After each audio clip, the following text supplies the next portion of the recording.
Good afternoon. So it's Dr. McCrae again. I wanted to give some updated information. I was interviewed by our local TV station, and they had asked a great question about how long does the virus stay active or alive on different surfaces. Great question, and it was really important to me that we find out for sure how long it does stay alive. So I was able to find some research from the NIH, the CDC, and Princeton University. They actually did a lot of testing on a lot of different materials, so it was great to know this. Here's the summary. Everything that we know about how long the virus stays stable reinforces that sick people need to wear a mask and wash your hands frequently and don't touch your face. So here's what we found.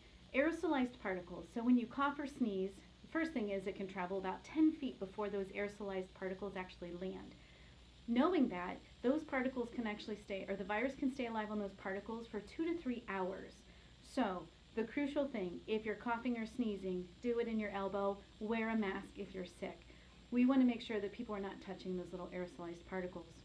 Also keep in mind when we're told to stay 6 feet away from people, if there is some movement of airflow, like a cough or a sneeze, it's 10 feet. So keep that in mind. Great to know, 2 to 3 hours for aerosolized particles. It also raises the question about people doing breathing treatments. So, a lot of people are like, hey, maybe we can use the nebulizer more often and help with a cough. We actually know that there's a lot of concentrated virus in our mucus, especially in our throat. So aerosolizing that is a bad idea. So make sure you're talking to your doctor before you just start doing nebulizer treatments at home and anybody who's appearing sick. Now the second thing is about contact surfaces. So we think about countertops and tabletops, anything you're touching in the grocery store, or say you have a delivery and it comes in a cardboard box or a package. We need to know how long the particles can stay alive on there.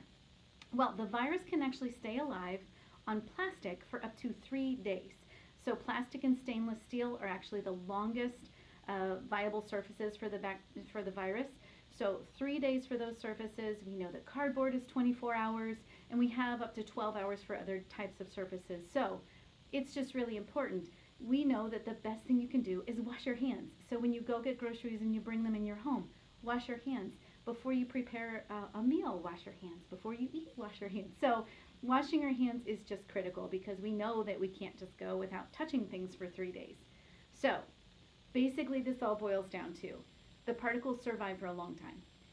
We know that if you simply wash your hands, don't touch your face, and wear a mask, we're going to decrease transmission and decrease people actually getting this virus. So important tidbits, keep that in mind, and I hope the information was helpful. Again, it's Dr. McCrae at Vitality.